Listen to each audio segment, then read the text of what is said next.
افضل الذکر لا الہ الا اللہ محمد الرسول اللہ صلی اللہ علیہ وسلم. بار بار کلمہ پڑھا کرو، بار بار کلمہ پڑھو، کلمے کی تکرار کرو. حدیث پاک میں آتا ہے جب کوئی کلمہ طیبہ لا الہ الا اللہ محمد الرسول اللہ صلی اللہ علیہ وآلہ وسلم پڑھتا ہے، اللہ کا عرش ہلنے لگتا ہے، جنبش کرنے لگتا ہے. اللہ فرماتا ہے اے عرش رک جا.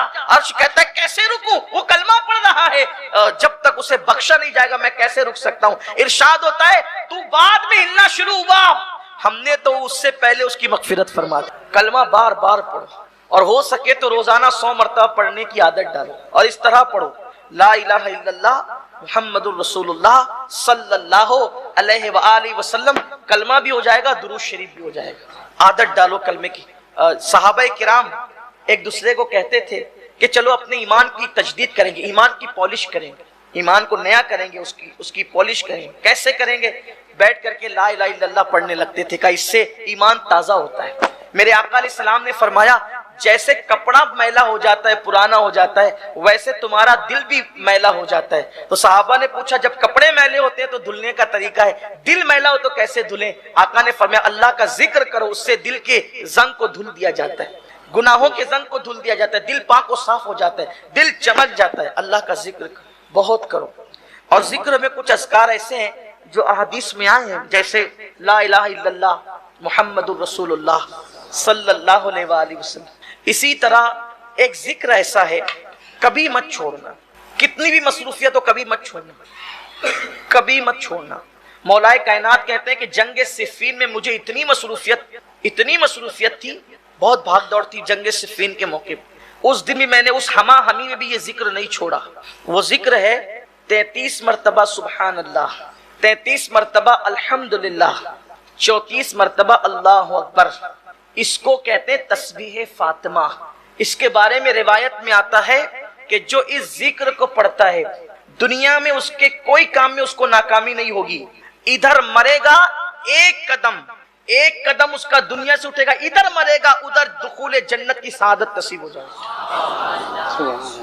نامراد نہیں ہوگا یہ ذکر، اس لیے کبھی مت چھوڑنا اس کو. ایک کلمہ شریف سنا آپ نے لا الہ الا اللہ محمد الرسول اللہ، اس کے بعد آپ نے تسبیح فاطمہ یہ سنا، پھر اس کے بعد سبحان اللہ وبحمدہ سبحان اللہ العظیم وبحمدہ استغفر اللہ. میرے آقا فرماتے ہیں جو اتنا کہہ لے اللہ اس کو میزان بھر کے نیکی عطا فرماتے ہیں. اس کو بھی پڑھو. اسی طریقے سے اشہد ان لا الہ الا اللہ وحدہ لا شریک لہ لہ الملک ولہ الحمد یحیی ویمیت بیدہ الخیر وہو علی کل شیء قدیر. اس کو جو بندہ پڑھتا ہے اگر 4000 سال کے گناہ بھی اس کے نام اعمال میں ہو اللہ اس کو بھی بخش دے. بڑا عظیم ہے. انبیاء کرام کا یہ وظیفہ ہے جو میں نے پڑھا نا، جس کو ہم چوتھے کلمے کی شکل میں پڑھتے ہیں. انبیاء پڑھتے تھے اس وظیفے. ایک وظیفہ اور ہے حسبنا اللہ ونعم الوکیل.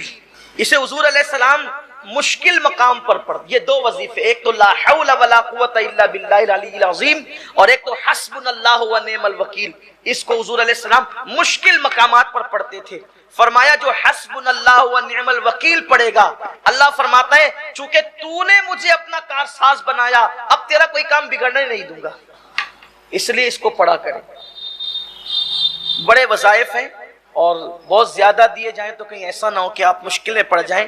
لیکن ایک وظیفہ جو حضور غوث پاک سے منسوب ہے اور اس کی بے شمار دنیاوی اخروی فوائد ہیں، اگر کچھ نہ کر سکو تو اتنا کر لیا کرو کہ ہر نماز کے بعد یہ وظیفہ، اس کو کہتے ہیں پنج گنج قادریہ. پنج گنج قادریہ یہ ہے کہ فجر کی نماز کے بعد اول آخر 3 بار درود شریف پڑھنا ہے اور بیچ میں 100 مرتبہ یا عزیز و یا اللہ، یا عزیز و یا اللہ. ظہر کے بعد 100 مرتبہ یا کریم و یا اللہ. عصر کے بعد 100 مرتبہ یا جبار و یا اللہ. مغرب کے بعد 100 مرتبہ یا ستار و یا اللہ. عشاء کے بعد 100 مرتبہ یا غفار و یا اللہ. 1 منٹ لگتا ہے اور اطمینان سے پڑھیں گے تو 2 منٹ لگتے ہیں. لیکن وظائف کی برکت ہے. یہ جو یا عزیز و یا اللہ پڑھتا ہے فجر کے بعد جو کبھی ذلیل نہیں ہوگا، نہ دنیا میں نہ آخرت میں. آپ کو ذلیل کرنے والے خود ذلیل ہو جائیں گے، آپ ذلیل نہیں ہو. اس لیے کہ جو اللہ کو عزیز کہہ کے پکارے خدا اس کو کیسے ذلیل کرے گا. آزما کے دیکھ لیں، کبھی ذلت نہیں ہوگی، کبھی ذلت. آپ کو ذلیل کرنے والا خود ذلیل ہو. اس کے بعد یہ جو ظہر کے بعد یا کریم و یا اللہ پڑھا جاتا ہے، یہ پڑھنے والا کبھی روزی کے معاملے میں تنگ دست نہیں ہوگا،